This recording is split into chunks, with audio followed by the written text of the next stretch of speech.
Oke guys, Assalamualaikum warahmatullahi wabarakatuh. Welcome back to my channel. Apa kabar kalian semua seluruh subscriber setia yang hari ini masih tetap memberikan support dan dukungannya terhadap channel ini. Terima kasih banyak untuk kalian yang mungkin sudah menekan tombol subscribe dan tanda loncengnya. Dan aku juga pengen menyapa subscriber baru kita di channel ini.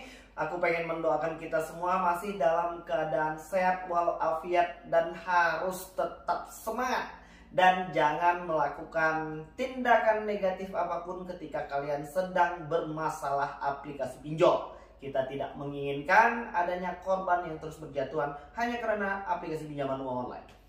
Dan hari ini setelah 35 hari lebih ya, kita tuh nggak ketemu di channel ini. Dan pastinya aku merasakan kerinduan yang begitu besar untuk seluruh subscriber kita yang hari ini masih menantikan terus video-video terbaru dari channel kita.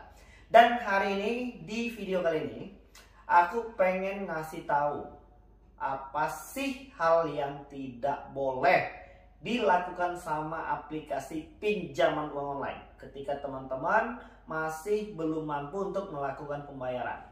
Dan ketika mereka melakukan hal-hal ini, kalian bisa langsung laporkan. Kemana bang? Boleh ke AFPI, boleh ke OJK, atau mungkin langsung kepada pihak kepolisian.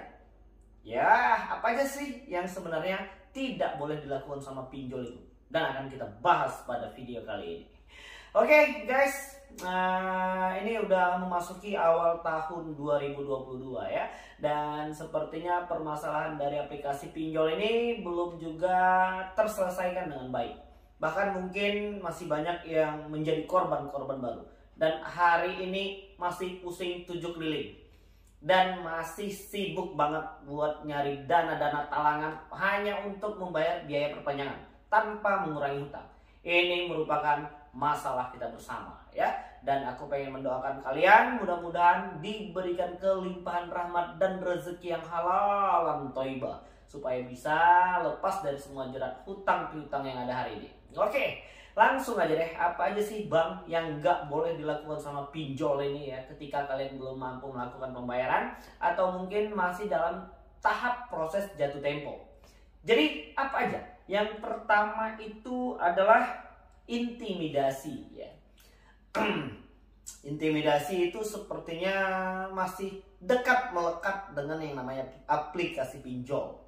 Dan mungkin yang pernah berurusan dengan aplikasi pinjol dan kebetulan belum mampu melakukan pembayaran atau telat bayar, pasti udah ngerti banget sama yang namanya intimidasi, gaya-gaya dari penagih aplikasi pinjol ini.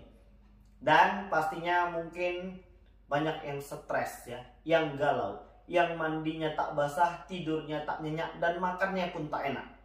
Jadi gak usah dipikirin. Jadi sekarang pemerintah itu melalui AFPI udah menegaskan untuk tidak boleh mengintimidasi siapapun masalah aplikasi pinjol ketika kalian juga belum mampu untuk melakukan pembayaran. Jika hal ini masih terjadi, silahkan laporkan kepada AFPI, OJK, atau mungkin pihak kepolisian. Boleh. Dan itu sudah direstui pemerintah melalui AFPI. Jadi tidak boleh lagi ada gaya-gaya premanisme atau mungkin dengan bergaya-gaya mengancam sana sini, itu tidak boleh.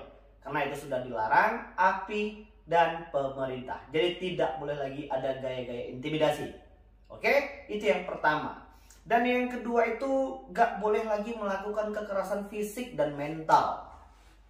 Kalau kekerasan fisik mungkin beberapa waktu terakhir ini kita juga melihat di media sosial ya. Abang-abang debt collector yang mungkin sedikit melakukan kekerasan atau mungkin banyak yang melakukan kekerasan, yang mudah-mudahan jangan terjadi lagi. Karena itu sudah ya, tidak boleh lagi melakukan gaya-gaya kekerasan fisik dan mental. Kekerasan mental itu seperti apa? Ya mungkin mereka akan menyerang psikologis dan kejiwaan kita. Sehingga kita akan merasa panik, ketakutan, stres, dan lain sebagainya. Sehingga kita sudah tak mampu lagi untuk berpikir jernih. Jadi itu sekarang sudah dilarang. Kenapa? Karena hari ini banyaknya jatuh korban karena aplikasi pinjol itu karena memang mereka itu menyerang mental seseorang. Dan mereka menginginkan itu supaya kita panik, supaya kita takut, supaya kita berusaha untuk melakukan pembayaran. Jadi apapun hari ini permasalahannya, aku pengen mengingatkan untuk kalian agar untuk stop gali lubang tutup lubang lagi. Jangan lagi menambah permasalahan yang baru dengan cara menambah hutang baru. Jadi kalau hari ini sudah punya hutang, ya sudahlah, kita sabar saja dulu sambil serius mencari uang. Dan jangan lagi gali lubang, tutup lubang. Sudah, cukup sampai dengan situ. Karena permasalahan hari ini sudah benar-benar membuat kita cukup pusing. Ya, jadi tidak boleh lagi melakukan kekerasan fisik dan mental. Itu untuk yang kedua. Dan yang ketiga, apalagi sih Bang yang tidak boleh dilakukan pinjol ketika kita belum mampu melakukan pembayaran? Dan yang ketiga, cara-cara yang menyinggung sara dan merendahkan harkat martabat serta harga diri penerima pinjaman. Tidak boleh. Bagaimana itu yang merendahkan sara? Pengalaman pribadi kita kemarin ketika kita belum mampu melakukan pembayaran, kebetulan si peminjam memiliki nama yang bernuansa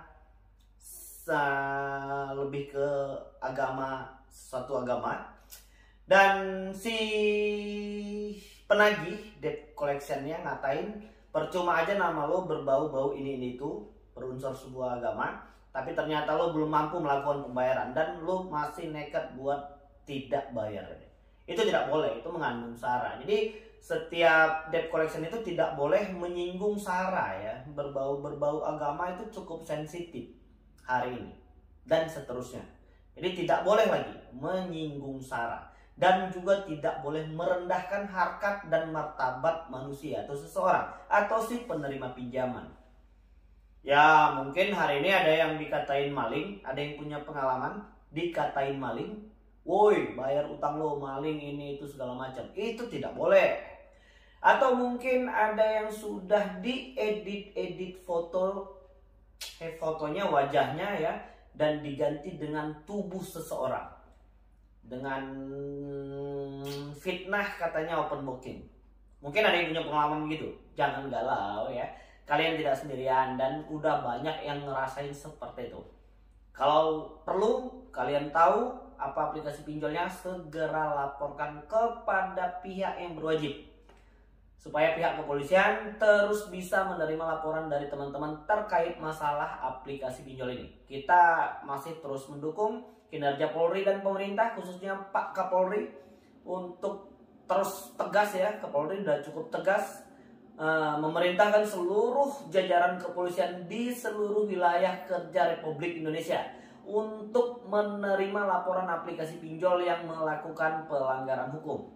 Jadi kawan-kawan yang perlu lagi takut ya, silahkan lapor kepada pihak kepolisian terdekat yang ada di kota kalian apabila kalian memang menerima tindakan-tindakan yang mungkin mengancam keselamatan, mengancam harga diri, martabat dan derajat manusia, atau mungkin kalian merasa dirugikan.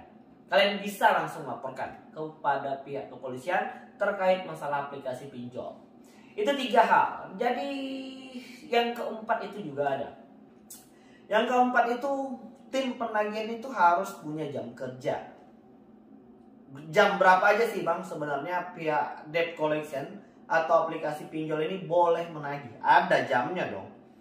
Jadi untuk menagih hutang itu juga ada jamnya, nggak sembarangan seperti itu bisa langsung main tagih-tagih aja bos, nggak bisa ya. Pemerintah sudah memberitahukan jam-jam kerja untuk melakukan penagihan tersebut. Nggak boleh lagi sembarangan, nanti marah tuh sama dengan ketika kalian ditagih di luar jam kerja. Jamnya jam berapa aja Bang? Oke, jadi waktu penagihannya itu penagihan melakukan penagihan kepada peminjam hanya pada pukul 7 pagi sampai dengan jam 8 malam. Pukul 7 pagi sampai dengan jam 8 malam atau pukul 20.00. Jadi udah cukup jelas. Hanya pukul 7 pagi sampai dengan jam 8 malam. Lebih dari situ atau kurang dari situ dinyatakan salah dan tidak diperbolehkan. Jadi kalau ada yang menagih tengah malam, mungkin ada yang merasa terganggu oleh penagihan aplikasi pinjol, screenshot, rekam, laporkan. Dan biasanya sih itu lebih banyaknya kepada aplikasi-aplikasi pinjol yang masih legal. Ya, walaupun kadang-kadang di lapangan kita tidak berharap ya ada aplikasi-aplikasi yang sudah legal tapi masih melakukan penagihan-penagihan di luar jam kerja.